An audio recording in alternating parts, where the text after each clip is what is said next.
They burned them alive, but they didn't know she was watching them. The night was quiet, too quiet, and Zara stood behind the curtain, shaking. She saw them, three men, laughing, while the house burned. Her mother's voice echoed once, then silence. One of the men turned, looked straight at her hiding spots, and smiled. He saw her and let her leave. Would you hide or run in such a situation? He saw her and chose not to kill her.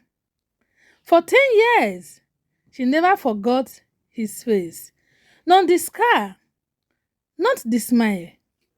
They thought she was just a child. They were wrong. She changed her name, her life, her identity.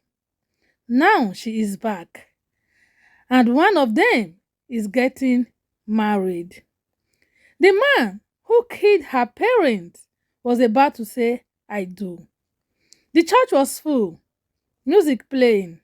She walked in, not as a guest, but as a bride best friend. She stood right behind him while he said his vow. But she didn't come for the wedding. She came for revenge. She waited 10 years for this moment. The ring slipped into the bride's finger. Everyone clapped. Then she stepped forward and said, do you remember the girl behind the curtain? She whispered. His face went white. He finally remembered her. The music stopped. The room froze. The bride looked confused and said, who is she? She smiled and said, the daughter of the people you born alive. And then everything went wrong. Watch out for the next episode. She exposed him on his wedding day. The guests started whispering. The bride stepped back. Tell them, she said softly. Tell them what you did. He laughed, not fear, not deny. He laughed. Then he said something that broke her. He looked her in the eyes and told her the truth.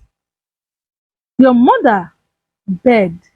Your father screamed your name. She froze.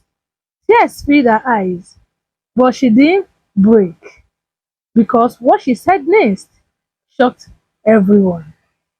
She smiled after hearing how her parents died. She said, good, she whispered. The room went silent because now I won't feel guilty. She reached into her bag and pulled out something no one expected. Everyone thought it was a weapon, but it wasn't a gun.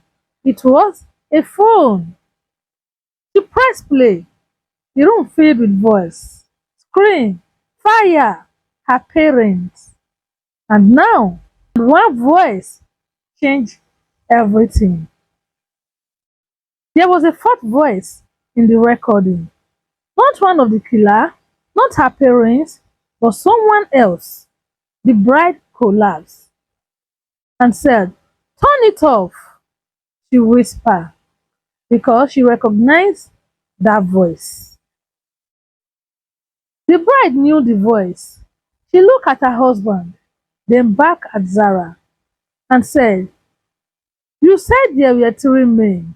Zara shook her head slowly and said, there were four, and one of them is in this room. The killer was hiding. At the wedding, the guests looked at each other. Fear spread. No one moved. Zara turned and pointed at the bride's father. The bride's father was one of them. He stood up slowly. Clapping, he said, "Smite gay." The bride screamed, "Dad, no." But Zara wasn't finished yet.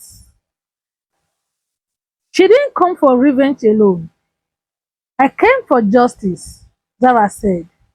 Shari echoed outside. Police stormed the church, but someone tried to escape. One of the men ran, but she was ready.